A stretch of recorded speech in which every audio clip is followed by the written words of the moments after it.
It's Little Made by Marley. I've got my painting coat on, so obviously I mean business. My hair's a mess, just everything about me isn't good. But what I thought I'd do today is I've got some work to paint for our website, so I wanted to kind of run through when things are made, how we make them look, give them that sort of vintage feel using paints.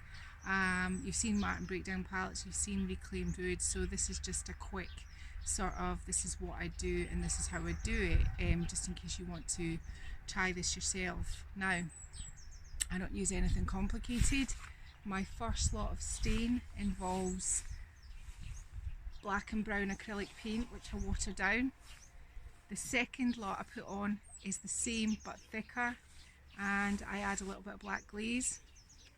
The third thing I do is I then stipple black glaze into all the joins and across the edges of where something would age and get dirty with time, so I do all that. Then what I do is I then give it a coat of 10-year wood stain. Now this is exterior wood stain, but I think it's good to paint indoor things, because then that way if people buy a box or a crate or something from us, they can put it outside if they want to put it outside. That's their choice, and it'll still be protected indoors as well. Then I'm going to put some stencils on it, and you're going to see me do that. And basically you're just going to watch me work my way through what it is that I'm going to paint today. So I'm going to change the camera angle. In fact, I think I'll pick up the camera, and what I'll do is I'll show you what and tell you what I'm actually going to be painting. So this is the big massive beast that I'm going to be painting today. This is going to be a shoe holder for shoes, for an entryway. Now it's big, it's solid, it's got big coach bolts to the end, and the pole that we've used was off a vintage standard lamp. Now I'm probably going to paint that white and then shabby it up and then seal it, but I'm going to paint the box first to see whether I like them all in a sort of brown shade. But this is what I'm going to be doing. So the first thing I'm going to do is mix up my paint. So I use old coffee jars to mix up my stain in. So I'll mix up a light one and I'll mix up a thicker one, and I'm just going to show you how much water I tend to put into things. So I'm just going to point the camera down, sorry for moving it around.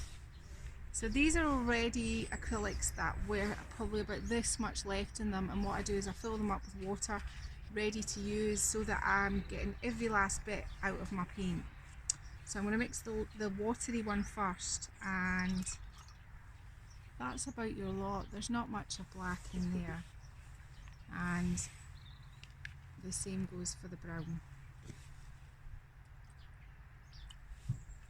And then I can eyeball it to what I think is about right. Now, in this sort of mixture, I think I'd probably add see what this, I just want to see, I think this is more grey than brown, so I'm just going to put a little bit more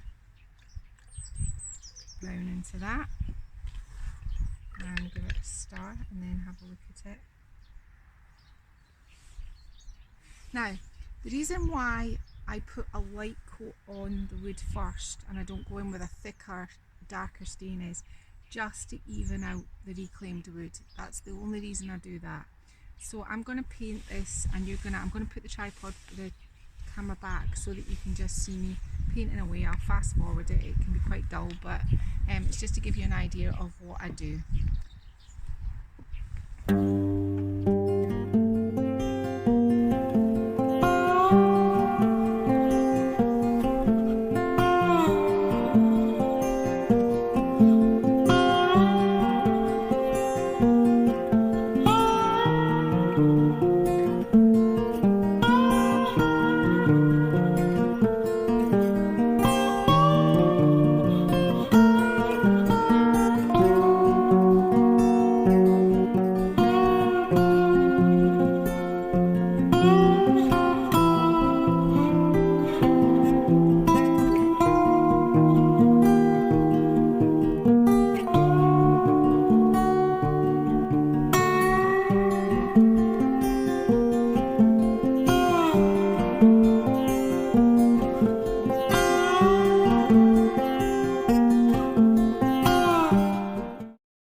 always had one coat of the light just to even it out acrylic.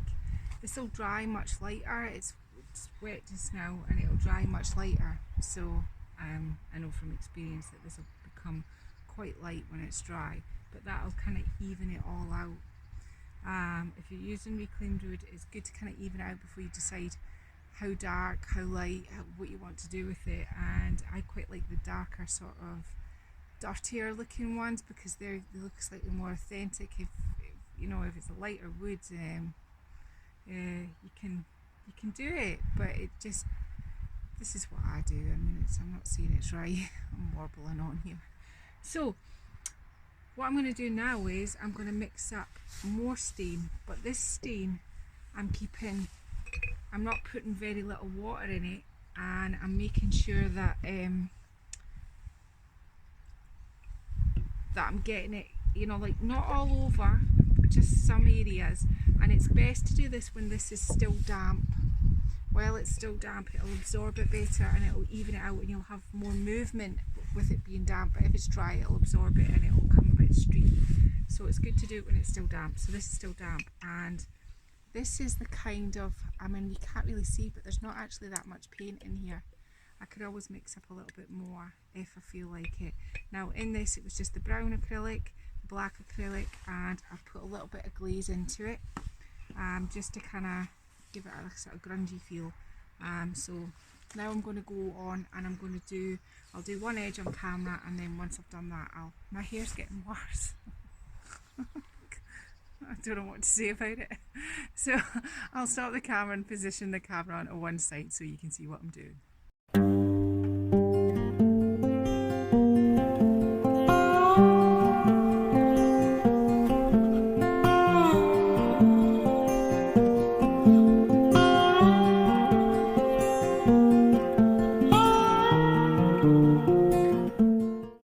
So what I'm going to do now is I'm just getting a little bit of glaze, black glaze. I'm putting a little bit on, just a spare bit of wood. I'm getting my paintbrush, which is still quite damp. I'm making sure I rub quite a bit of it off.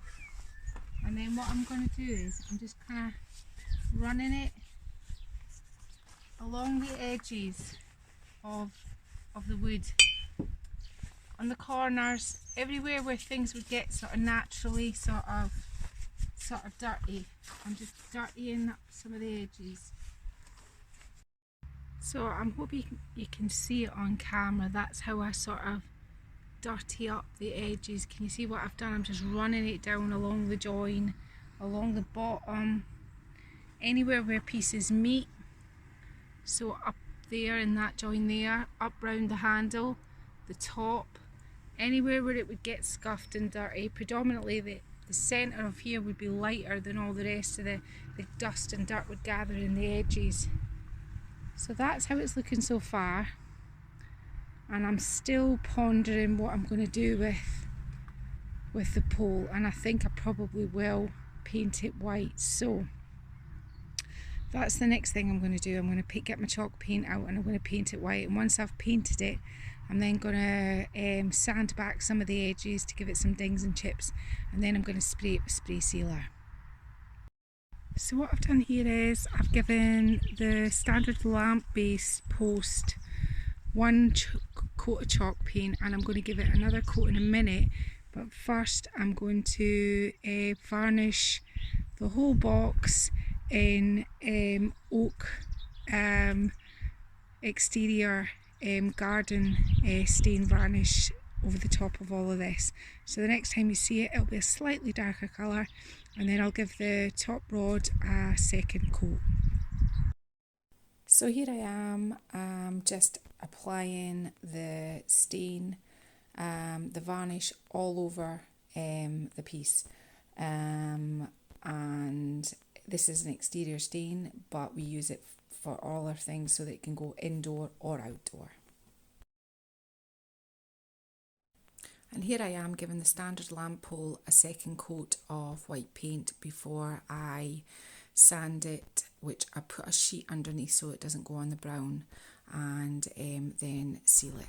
Okay, so what I've done so far is I have given the handle 2 coats of chalk paint. I've sanded it, and then what I've done is I've chipped up some of the edges to give it that worn look, and then I've given it 2 coats of polyacrylic exterior varnish to seal it, and I have put the stencil on one side. Now, since it's a shoe organizer, you know, I don't know what you call it, a shoe, where you put your shoes, I've done a kind of shoe theme along this side, and now I'm just about to stencil the other side, so you can watch me stencil the other side. So I've applied my stencil, I've got it all on, and what I'm doing here is I've got some black acrylic paint and some Plaster of Paris. I like to add a little bit of Plaster of Paris to my paint just to really thicken it up, and it kind of, in my mind, prevents bleeding. What I do is I just make sure that I've got plenty of Plaster of Paris in the sponge, and then what I do is I kind of offload it at the side, and then I just go for it. I mean, you see people doing stencils various ways. I didn't want to put another coat of varnish on this before and then a stencil on top of it.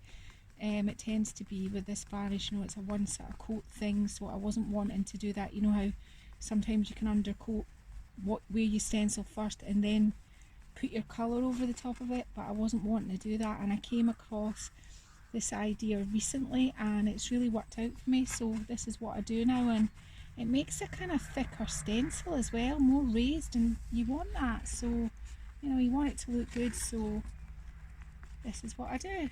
So I'm just going to go all the way along this stencil, and then what I'm going to do when I get to this end is I'm going to come back to this end and give it all 2 coats, and then I'm going to spray it with sealer, and we will just about be done on this one, I think.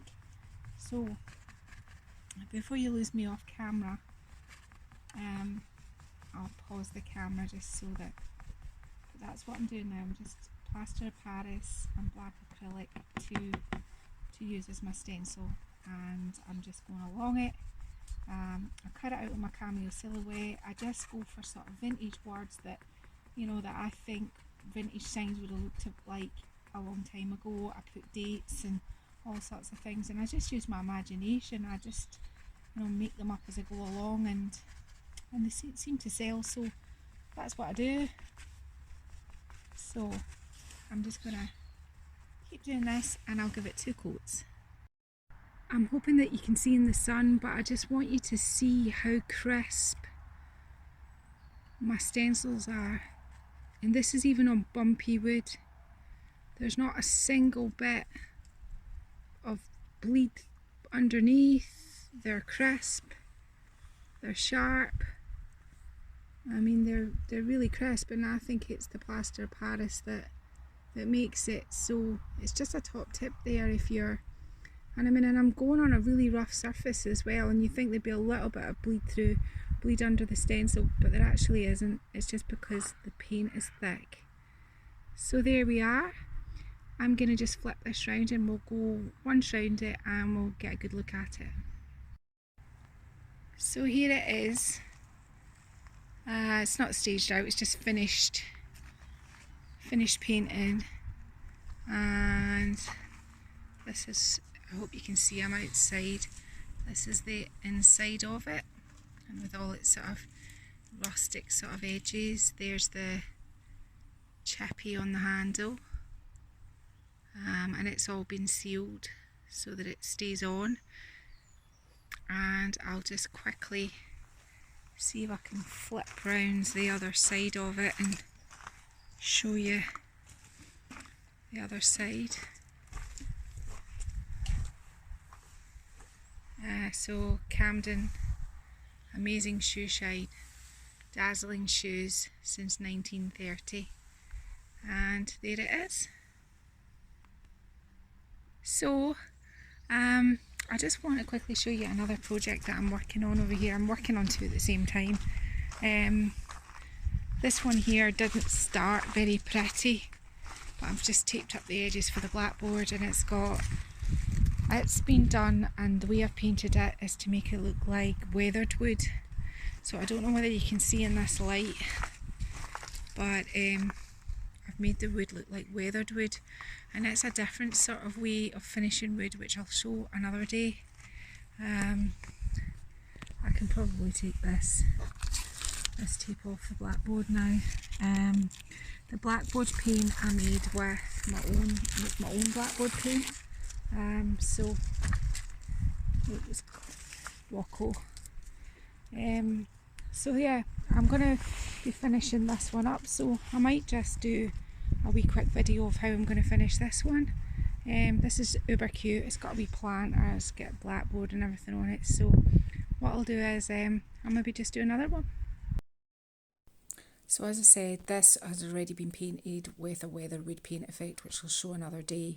I then stenciled it, and this is me just getting the first layer of a napkin, which I'm about to decoupage the odd flower just around maybe some of the edges. So I'm just cutting out the flowers and I'm applying them with Mod Podge. Now this is going to be outside, so you need to make sure you put plenty of Mod Podge underneath your napkin, on top of your napkin, and when it's dry give it another coat of Mod Podge before you seal the whole thing.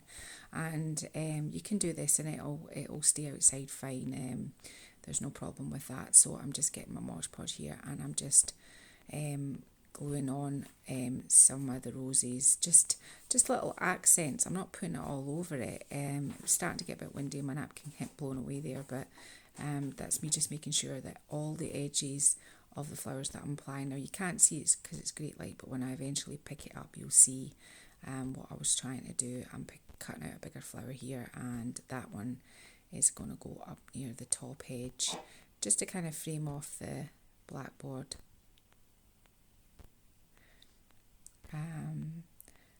This piece was didn't look pretty to begin with, but once it had quite a good sand. Not all of our pieces have the sand in that this had, but it looked slightly rougher. Once it was all sanded, I was really pleased with it once it was done. And it's useful because you can write messages on it, welcome, you can use it for weddings, parties, you name it, you can do it. So this is why I thought that this was quite a kind of functional and a multi-purpose piece of work. And you've seen Martin break down pallets, so this was made out of all salvaged reclaimed wood. And I made my own chalk paint for the blackboard, which was some really dark chocolate brown chalk paint, which I added black acrylic to, and I added Plaster of Paris to that, and that just acts as really good blackboard paint, and it's on there for good, and it had 2 coats of that. So I'm just finishing up with the flowers. I'm just kind of going along that bottom edge there. I wanted to kind of have some flower accents, and you can just watch me finish up.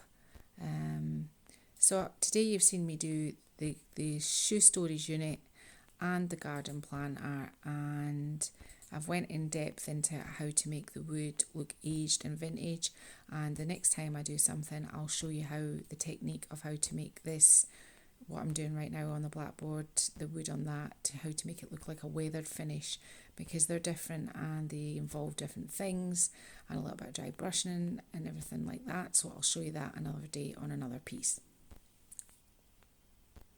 Here's the finished article. There's all the stenciling. It's turned out really good now. The decoupaging isn't quite dry, but it looks fantastic.